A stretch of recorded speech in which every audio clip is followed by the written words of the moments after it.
வணக்கம் friends. Ready கிளாசி சீரியல்ல என்ன எபிசோட்ல என்ன நடக்குதுன்னு பார்க்கலாம் வாங்க. மனோஜ் குடும்பம் தங்கியிருக்க பீச் ஹவுஸ்க்கு பென்ஸ் கார்ல ஒருத்தர் வராரு. நான் தான் இந்த வீட்டோட ஓனர்ன்னு சொல்ல மனோஜ் அப்படியே டென்ஷன் ஆகி கதிருக்கு ஃபோன் பண்றாரு. கதிர் பிக்கப் பண்ணவே இல்ல. ஸ்விட்ச்டு ஆஃப்னு வருது. மனோஜ் என்ன ஆச்சுன்னு கேட்டுட்டு ரோகிணி வர்றாங்க. ஃபோன் ஸ்விட்ச்டு ஆஃப்னு வருதுன்னு பயந்துகிட்டே மனோஜ் சொல்றாரு. ஆஃப் பண்ணி தான் வச்சிருப்பா. பின்ன அடுத்தவன் வீட்டு அவன் வீடுன்னு சொல்லி வித்திருக்கான்ல அப்படின்னு பக்கத்துல வந்து ஹவுஸ் ஓனர் சொல்றாரு. என்ன சொல்றீங்க அப்படின்னு மனோஜ் பாதி உயிர் போன மாதிரி கேட்க, இந்த வீட்டோட ஓனரே நான் தான் அப்படின்னு அவர் சொல்ல எல்லாருமே அதிர்ச்சியில இருக்காங்க. நீங்க ஓனரா? அப்ப ஓனர்னு இந்த வீட்டை எங்களுக்கு வித்தவரு அப்படின்னு அண்ணாமலை கேட்க, அவன் இங்க வாடகைக்கு இருந்தவங்க சார். 2 மாசம் வாடகை கூட சரியா குடுக்கல. இந்த வீட்ல புது ஆளுங்க நடமாட்டம் இருக்குன்னு கேள்விப்பட்டு தான் வந்தேன். அந்த கதிர் நல்லா ஏமாத்திருக்கான் உங்கள அப்படின்னு அவரு ஒவ்வொரு வெடியா தூக்கி போட, ஐயோ கடவுளே! மனோஜ் என்னடா சொல்றாரு இவரு? அப்படின்னு அழுகையும் அதிர்ச்சியுமா விஜயா கேக்குறாங்க. Oh my god! அப்ப மனோஜ் அந்த ஆள் சீட் பண்ணியிருக்கானான்னு ஸ்ருதி கேக்குறாங்க. அப்படிதான் தெரியுதுங்கிற ரவி. ஏய் மனோஜ், நீ அவரை பத்தி எதுவுமே விசாரிக்கலையா? அப்படின்னு ரவி கேட்க, ஒருத்தர் யார் என்னன்னு தெரியாமலேயே வீட்டை வாங்க கிளம்பி வந்துருவீங்களா? முதல்ல எல்லாரும் வெளியில போங்கங்கிறாரு ஹவுஸ் ஓனர். போங்க வெளியில போங்கன்னு சொல்லி அவரு மறுபடியும் சொல்ல, சார் சார் ஒரு நிமிஷம் சார். எங்களுக்கே என்ன நடந்திருக்குன்னு இப்பதாங்க சார் புரியுது. உங்க வீட்ல தங்கி இருந்தவன் தான் வீடுன்னு சொல்லி ஒரு இளிச்சவாயனுக்கு வித்துட்டு போயிட்டான். அதானேன்னு முத்து கேட்க, அதேதான் அப்படின்னு ஹவுஸ் ஓனர் சொல்ல, அந்த இளிச்சவாயன் வேற யாரும் இல்லைங்க சார். இதோ இங்க நிக்கிறானே என் அண்ணன் அவன்தான் அப்படின்னு பல்ல கடிச்சிட்டு முத்து சொல்றாரு.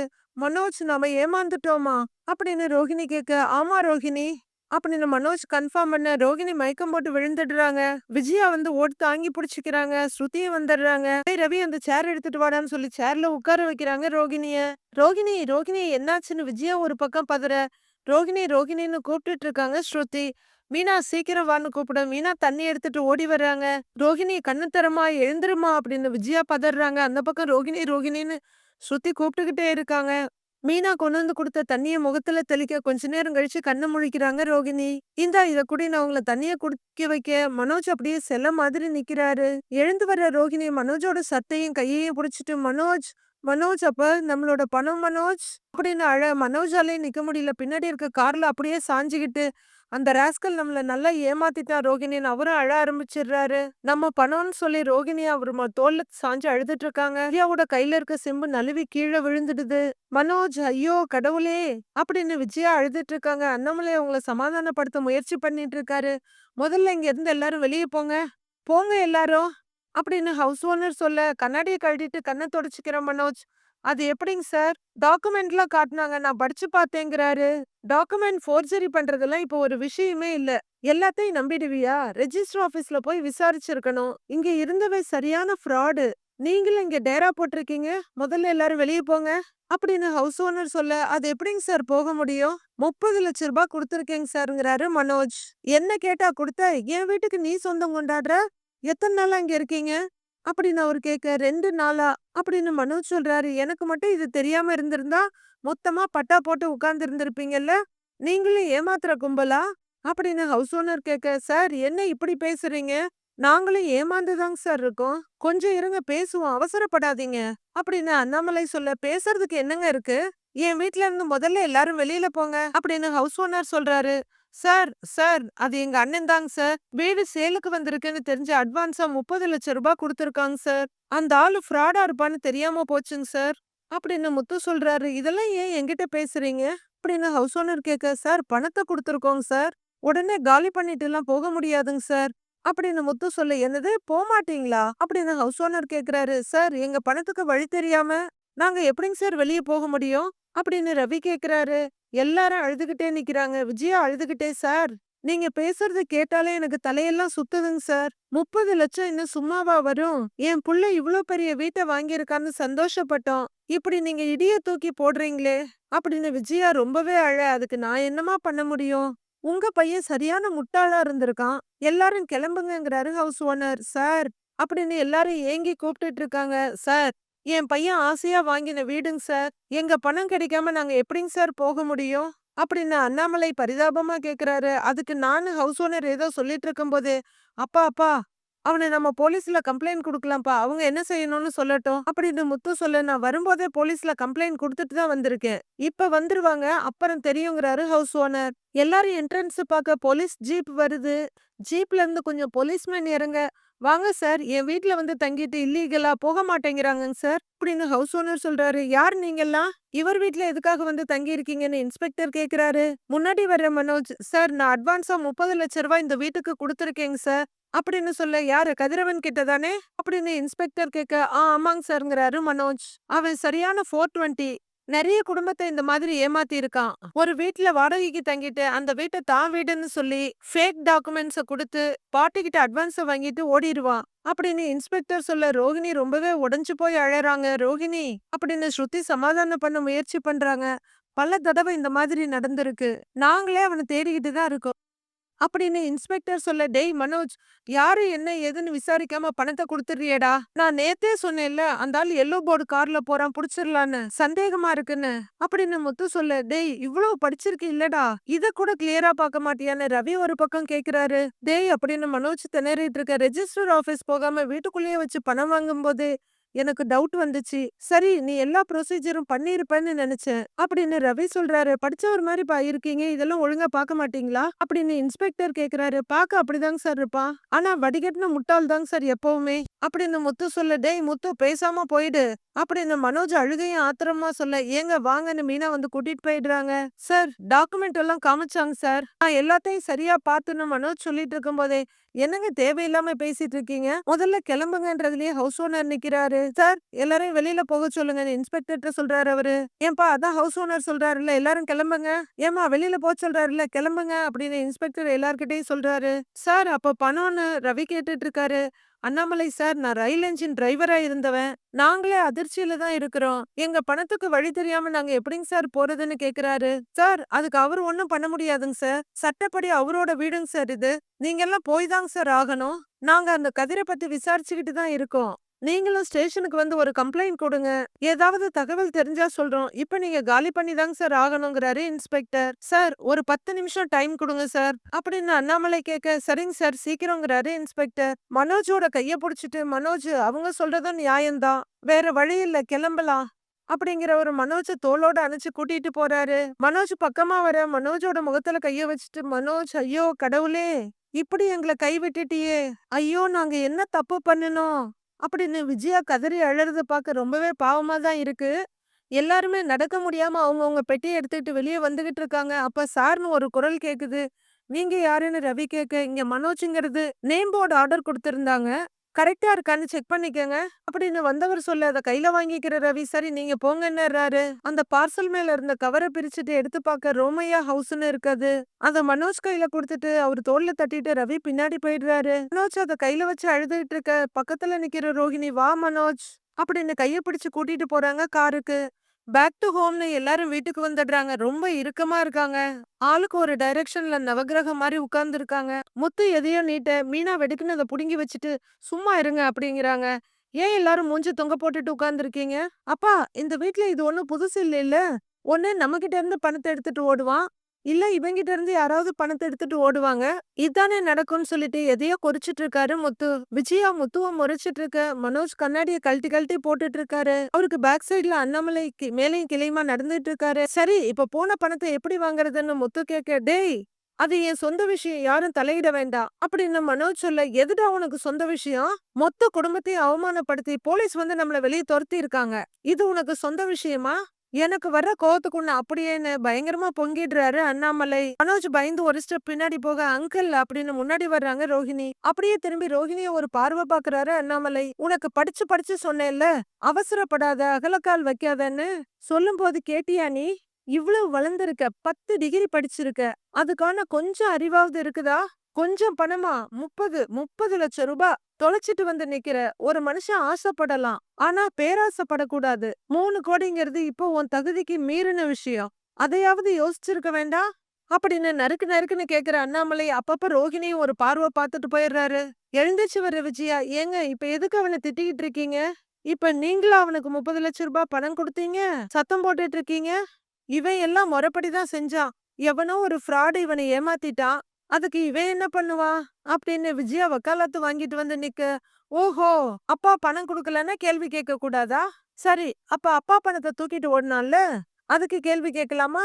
அது இன்னும் வரலையே அப்படின்னு முத்து சொல்லிட்டு இருக்க. ஏய், இப்ப அதுவா பிரச்சனைன்னு வந்து நிக்கிறாங்க விஜயா. பிரச்சனை அது இல்ல, நீங்க தான். பாத்தியாப்பா, அவன் மேல தப்பே இருந்தாலும் அவன விட்டு கொடுக்க மாட்டேங்கிறாங்க. இவங்க இப்படியே இருந்தா அவனை இன்னும் நிறைய பேர் ஏமாத்த தான் செய்வாங்க அப்படின்னு முத்து சொல்ல, ஏய் நீ பேசாத அப்படின்னு விஜயா கைய நீட்டி சொல்லிட்டு இருக்க. முதல்ல நீ பேசாத அப்படின்னு அண்ணாமலை சொல்ல அதிர்ந்து போய் பாக்குறாங்க விஜயா. அவன் சொல்றதுல என்ன தப்பு இருக்கு? சின்ன வயசுல இருந்தே அவன் பெரிய ஆளாவான் கோடீஸ்வரன் ஆவான்னு சொல்லி சொல்லி வளர்த்த.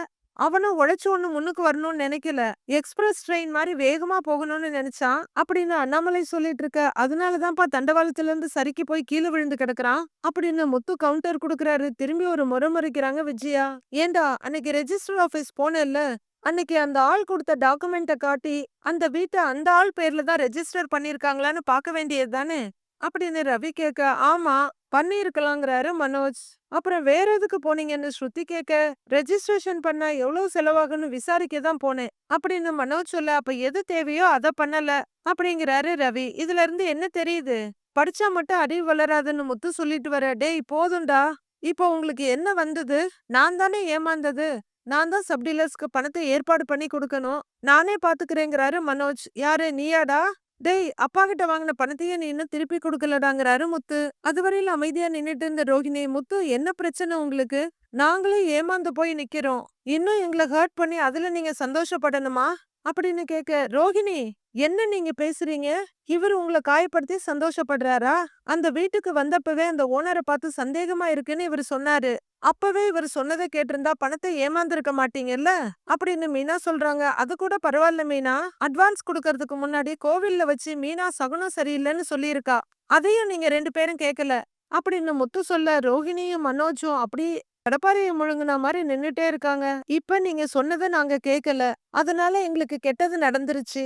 அதுல உங்களுக்கு ஒரு சந்தோஷம் இல்ல மீனா அப்படின்னு ரோஹிணி கொஞ்சம் தாழ்ந்த குரல்ல கேட்க. இதுங்களுக்கெல்லாம் என்ன சொல்லி புரிய வைக்கிறதோ தெரியலன்னு சலிச்சுக்கிறாரு முத்து மனசுக்குள்ள. அண்ணி, அவங்க அப்படி சொல்ல வரல, முன்னாடியே வார்ன் பண்ணியிருக்காங்க, அத நீங்க தான் கேட்கல அப்படின்னு ரவி சொல்ல. அட்லீஸ்ட் மீனா சொன்னப்பவாவது கொஞ்சம் வெயிட் பண்ணி விசாரிச்சிருக்கலாம். அது உங்க மிஸ்டேக் தானே ரோஹிணின்னு ஸ்ருதி கேக்குறாங்க.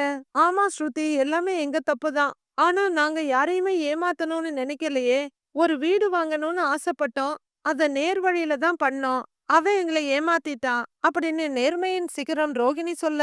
நீங்க இப்படியே கிடைக்கிற பணத்தெல்லாம் அங்க இங்கன்னு ஏமாந்துகிட்டு இருந்தா எங்க அப்பாவுக்கு கொடுக்க வேண்டிய பணத்தை எப்ப கொடுப்பீங்க அப்படின்னு முத்து கேக்குறாரு. அதான் மாசம் மாசம் குடுக்கறோம்ல அப்படின்னு ரோகிணி சொல்ல. அப்படி கொடுத்து எப்ப முடிப்பீங்க? அதுவும் இப்ப இவ்வளவு பணம் போச்சு, இந்த பணத்தை வச்சு அதை தர முடியாதுன்னு அதுக்கு ஒரு காரணம் சொல்லுவீங்க. இதெல்லாம் ஆகிற காரியம் இல்ல, பேசாம மலேசியாவுல இருந்து பணத்தை அனுப்ப சொல்லு அப்படின்னு முத்து அசால்ட்டா சொல்ல. ரோஹிணியோட முகம் அதிர்ச்சியில அரை அடி விரிஞ்சிடுது. மனோஜோட முகமும் பிரைட் ஆயிடுது. ஏன்னா அவருக்கு இப்போ ஒரு ஐடியா கிடைச்சிருச்சுல்ல. மனோஜ், விஜயா 2 பேரோட பார்வையும் இப்ப ரோஹிணி பக்கமா தான் போகுது. ஆமா, இந்த மாதிரி ஆயிடுச்சுன்னு உங்க மாமா கிட்ட சொல்லி பணத்தை அனுப்ப சொல்லு. மலேசியாவுல தான் அவ்வளோ பணம் இருக்கு, இவ்வளோ பணம் இருக்குன்னு ஆச்சா போச்சுன்னா அம்மா பில்டப் கொடுப்பாங்கல்ல. உங்க அப்பாவும் ஜெயில்ல தானே இருக்காரு. அங்க ஒரு வீடு இங்க ஒரு வீடுன்னு வாங்கி போடுங்க. அப்படியே எங்க பங்கு பணமும் வந்துருச்சுன்னா மாடியில ஒரு ரூம் கட்டிடுவோம். எவ்வளோ நாளைக்கு தான் நாங்களும் ஹால்லயே படுத்திருக்கிறது? ஏதோ மீனாங்கிறதுனால பொறுத்து போயிட்டு இருக்கிறா. இதே இன்னொரு பொண்ணா இருந்தா கிளம்பி போயிருப்பா அப்படின்னு முத்து சொல்றாரு. என்ன முத்து நீங்க இந்த நேரத்துல கூட இப்படி பேசுறீங்க? எங்க அப்பா இதுவரைக்கும் ஜெயில்ல தான் இருக்காரு. அவர் வெளியில இருந்தா நான் இதெல்லாம் எப்பவோ பண்ணியிருப்பேன் அப்படின்னு ரோகிணி சொல்ல. அது எப்படி சுற்றுலா போனவர் மாதிரி இத்தனை நாள் ஜெயில்லயே இருப்பாரு? இந்நேரம் கோர்ட்டுக்கு போய் என்ன தண்டனை என்ன ஏதுன்னு சொல்லியிருப்பாங்களே. எத்தனை வருஷம் ஜெயில் கொடுத்திருக்காங்க அப்படின்னு முத்து கேக்குறாரு. முத்து, கேஸ் இன்னும் நடந்துகிட்டு தான் இருக்கு, ஜட்ஜ்மெண்ட் எதுவும் கொடுக்கல அப்படின்னு ரோகிணி சொல்ல. இத்தனை நாள்லாம் நடக்காதே அப்படின்னு முத்து யோசனையா சொல்றாரு. நீங்க என்ன லாயரா அப்படின்னு ரோகிணி கேட்க. இதுக்கு லாயரா இருக்கணும்னு அவசியம் இல்ல, கொஞ்சம் பொது அறிவு இருந்தா போதும் அப்படின்னு முத்து சொல்ல. முகத்தை திருப்பிக்கிறாங்க ரோகிணி. ஏய் முத்து, அதெல்லாம் விடு, இப்ப எதுக்கு அதெல்லாம் பேசிக்கிட்டுன்னு அண்ணாமலை கேக்குறாரு. இல்லப்பா, இப்படி பணத்தை சம்பாதிக்கிறதும் விடுறதுமா இருந்தா எப்ப நம்ம பணம் வந்து சேரும் அப்படின்னு முத்து கேக்குறாரு. டேய், ஏமாந்த பணத்தை முதல்ல எப்படி வாங்கணும்னு தானே யோசிக்கணும் அப்படின்னு விஜயா சொல்ல. ஏமாத்தினவன் எந்த நாட்டுக்கு ஓடினானோ? நான் நேத்தியே சொன்னேன், எல்லோ போர்டு கார்ல வர்றான், டவுட்டா இருக்குன்னு, அவனை புடிச்சு விசாரிக்கிறேன்னு. இவன் தானே என்னை தடுத்தான். அது மட்டுமா, என்னென்ன அலம்பல் பண்ணான். பேய் ஓட்டுறது, பேர் வைக்கிறதுன்னு. டேய் என்னடா பேர் வச்ச அந்த வீட்டுக்கு? அப்படின்னு முத்து கேட்க ரோமையான்னு எடுத்து குடுக்குறாரு ரவி. ரோமையா, ராமையான்னு. இப்ப மொத்தமா ஹோகையா. அப்படின்னு முத்து சொல்ல விஜயா அதிர்ந்து போய் நிக்கிறாங்க. மனோஜும் ரோகிணியும் ஒருத்தர் ஒருத்தர் பாத்துக்கிறாங்க. இந்த ரணகலத்திலயும் கிளுகிளுப்பு மாதிரி ஸ்ருதி சிரிச்சுக்கிறாங்க. விஜயா அவங்கள முறைக்கிறாங்க. அதெல்லாம் அவங்க சிரிப்ப கண்ட்ரோல் பண்ணல. இத பார்த்து ரவியும் சிரிக்கிறாரு. ஏங்க கொஞ்சம் சும்மா இருங்கன்னு முத்துவ அட்வைஸ் பண்றாங்க மீனா.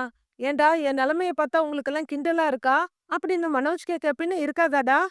ஏன்டா இதுல அந்த வீட்ட வாங்குறதுக்கு இந்த வீட்ட விக்க சொல்லி உன் பங்கு 70 லட்சம் ரூபாய குடுங்கன்னு வேற கேக்குற. ஏன்பா நீ மட்டும் இத பண்ணியிருந்தன்னு வையே, இந்த வீடும் சேர்ந்து போயிருக்குங்கிறாரு முத்து. விஜயா அதிர்ச்சியோட பாக்க, டேய் நீ வேற ஏன்டா? அதான் போலீஸ் விசாரிக்கிறேன்னு சொல்லியிருக்காங்கல்ல. பாப்போங்கிற அண்ணாமலை மனோஜ் கிட்ட திரும்பி, டேய் சம்பாதிக்கிறது முக்கியம் இல்ல, அத காப்பாத்த தெரியணும். இனிமேலாவது புத்திசாலியா இருக்க பாரு போ அப்படின்னு அண்ணாமலை சொல்ல ரூம்குள்ள போறாரு மனோஜ். ஃபாலோ பண்றாங்க ரோகிணி. இந்த பக்கம் ரவி போக ஸ்ருதியும் பின்னாடியே கிளம்பிடுறாங்க. அண்ணாமலை ரூமுக்கு போறதுக்காக திரும்ப, ஏங்க எதுக்கு எல்லாரும் இப்படி மனோஜ போட்டு திட்டுறீங்க? நம்ம பையன் வீடு வாங்கணும்னு நினைச்சான். அதுல நம்ம எல்லாரையும் கூட்டிட்டு போய் தங்க வைக்கணும்னு நினைச்சான்ல. அதுலயே அவனோட பாசம் புரியலையா உங்களுக்கு? அப்படின்னு விஜயா கேக்குறாங்க. பாசம் இருந்து என்ன பிரயோஜனம்? அறிவு இல்லையே. முதல்ல அவன் பண்ற தப்புக்கெல்லாம் முட்டு குடுக்கறத நிறுத்து. அப்பதான் அவன் மாறுவாங்கிறாரு அண்ணாமலை. உங்களால தாங்க இவனும் மனோஜும் மட்டம் தட்டிக்கிட்டு இருக்கிறான். அப்படிங்கிற விஜயா வெடுக்குன்னு அங்கிருந்து போயிடுறாங்க. அப்பா நான் பாட்டுக்கு இருக்கேன்ப்பா, என் வாய கிளற வேணான்னு சொல்லுங்கப்பா. என்னாலயாப்பா அவன் ஏமாந்து நிக்கிறான்? அப்படின்னு முத்து கொஞ்சம் கோவமா கேட்க, டேய் மனோஜ் ஏமாந்து தொலைச்சிட்டான். ஆனா அந்த பணத்தை அதுக்காக விட்டுற முடியுமா? அந்த வீட்டுக்கான பணத்தை வாங்கின ஃப்ராட கண்டுபிடிக்கணும். மனோஜ் பணத்தை தொலைச்ச வேதனையில இருக்கான். ஏமாத்துனவன என்ன ஏதுன்னு பாரு அப்படின்னு அண்ணாமலை சொல்ல, சரிப்பா நான் அந்த ஏரியாவுல போய் விசாரிச்சு பாக்குறேன் அப்படின்னு முத்து சொல்ல, விசாரிக்கிறதோட விடக்கூடாது, ஆளை கண்டுபிடிச்சு பணத்தை வாங்கிடணும் அப்படின்னு அண்ணாமலை சொல்ல, அந்த ஓடுகாலிக்காக நான் ஓட வேண்டி இருக்குன்னு முனகுறாரு முத்து. என்னது அப்படின்னு அண்ணாமலை கேட்க, ஒண்ணும் இல்லப்பா அந்த ஆளை புடிச்சிடுறேன்ப்பா அப்படின்னு முத்து சொல்ல, கொஞ்சம் பாருன்னு சொல்லிட்டு அண்ணாமலையும் கிளம்பிடுறாரு. எல்லாரும் போனது மீனா கிட்ட திரும்புற முத்து, பாத்தியா மீனா, இவன் நம்ம சொல்ல சொல்ல கேட்காம பணத்தை கொண்டு போய் குடுத்தான். இப்ப நான் போய் தேடி அலையணுமான்னு முத்து சொல்ல, ஏங்க அவங்களே பணத்தை ஏமாந்துட்டு வந்திருக்காங்க. நீங்க திரும்ப திரும்ப அதையே சொல்லி காயப்படுத்த வேணாங்கிறாங்க. நான் எங்க அதெல்லாம் பண்ணேன்னு முத்து கேட்க, நீங்க கிண்டலா அவங்கள எதுவுமே பேசாதீங்க. மாமா சொன்ன மாதிரி பணத்தை எடுத்துட்டு போன ஆளை கண்டுபிடிங்க அப்படின்னு மீனா சொல்ல, அப்பா சொல்லிட்டாரு. செய்யாம இருக்கவா முடியும்? எங்க போய் தேடுறதுன்னு தான் தெரியல. ஆனா அந்த மனோஜோட ஃப்ரெண்ட் இருக்கான்ல, அவன் தானே இந்த வீட்டை பத்தி சொன்னான். முதல்ல அவனை விசாரிக்கணும். நான் அவனை கூட்டிட்டு போய் நாளைக்கு அந்த ஏரியாவுல பாக்குறேன் அப்படின்னு முத்து யோசனையா சொல்ல, சரிங்க நான் போய் வேலையை பாக்குறேன்னு கிளம்புறாங்க மீனா. நைட்டு முடிஞ்ச அந்த நாள் பொழுது விடிஞ்சிருது.